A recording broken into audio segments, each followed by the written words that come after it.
Why is the BJP citing political links? Now just think about it. Sachin Vaze has taken primary membership of the Sena in 2008 and never formally resigned. Yet he's reinstated, viewers, after being cleared by a review panel headed by Parambir Singh, Mumbai police chief, till about 5 hours back. After Vaze's appointment to a very sensitive, you can already see a conflict of interest. What if the CIU tomorrow got cases in which a particular Sena leader needs to be investigated? Will he be investigated, viewers, by an individual who is a member of the Shiv Sena as of today? It does seem bizarre. Obviously not. He might want to do a good, clean job of it, but questions will always be asked. It's uncomfortable. It's perhaps even illegal. After Vaze's appointment to the CIU, several important cases are handed over to this unit. Sena MP Sanjay Rao defended Vaze by calling him a capable and honest policeman. Today, he's telling the NIA, allegedly, and that is what the NIA said in court, that he was responsible for putting the gelatin sticks outside Mr. Ambani's Antilia residence. Now, was it Diwali, a case of Diwali coming too early? No. Why would you be doing that? Think about it, viewers. CM Uddhav Thackeray defended Vaze, claiming he's not Osama when NIA took over the case. Today, this man, by the NIA's admission in court, has said that he has everything to do with the car that was packed with these explosives. Now, Dr. Anand Ranganathan, how do you view this?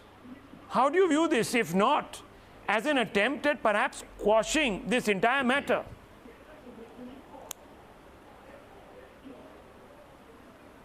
Yeah, good evening, Rahul. First of all, as far as that gentleman who's a panelist who was admonishing you for calling it a bomb scare rather than you saying it's just a few gelatin sticks, I don't think he's aware of the chemistry behind gelatin sticks. It is as powerful as dynamite. In fact, it is dynamite, and it is used for blasting quarries and rocks and mountains. So, bomb is absolutely the correct terminology here. But it cannot blast officer. Now, sir, Rahul, can you please... One second. Tiwari Sahab, you can rebut. No problems. I'll give you time. Let Dr. Anand Ranganathan finish. You can rebut right after. I promise you. Suresh Nakwa is also waiting, but I'll give you precedence, okay? Wait. Yes, Dr. Ranganathan. Go ahead. Yes. So as I was saying, Rahul, the Sachin Vaze case is a spine-chilling reminder. Spine-chilling reminder that our protectors have turned into perpetrators. The subjugation of our executive by our legislature is near total. The policemen work for the politicians and vice versa. These are supposed to be independent pillars holding aloft our democracy. But democracy has turned into a menagerie now, which caged parrots fluttering amok. Who do we believe? Who do we trust? That image, Rahul, of Sachin Vaze approaching the bomb-laden vehicle wearing a PPE kit will remain etched in my memory. These are the people we pay our hard-earned money to protect us. The mind boggles. And one thing is sure, Sachin Vaze is but a small cog in this well-oiled wheel. I doubt if we'll even get to finding out who the real kingpin is. Rahul, we can talk on and on about Sachin Vaze, but as long as we don't realize that he is the symptom, not the disease, there are 1,000 Sachin Vazes ready and waiting to take his place. In fact, they are willing to even sell their homes for it, I bet you. And how can they ever be brought to justice if the process of justice has become as redundant as the process of police investigation itself? A vast majority of Indians happily prefer extrajudicial process over judicial now. And are they alone to be blamed for this? By the time this debate finishes, Rahul, 4 women would have been raped, 2 under trials would have been encountered, and 3 cases would have been added to the 45 lakh cases already pending in our high courts.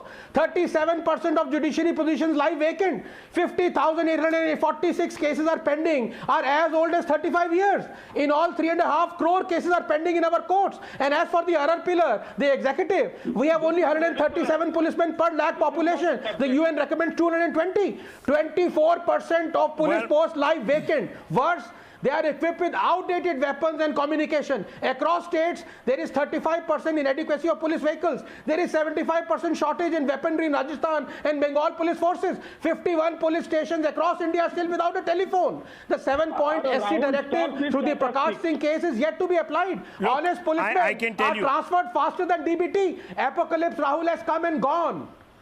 We are living in a post-apocalyptic India where the wheels of certainly judiciary and the those executive aren't even pictures grinding slowly. at the We top have of come your to a screen, stop. viewers. For every Sachin Vaze caught, there are another 1,000 roaming free. They might be. They might very well be. And I think, you've sort of looked at the pathology really of the rot. But look at these pictures, viewers. There is an individual who is thought to be in a kurta with a corona COVID mask on his head. And that is supposed to be Sachin Vaze. That is what the NIA would have you believe.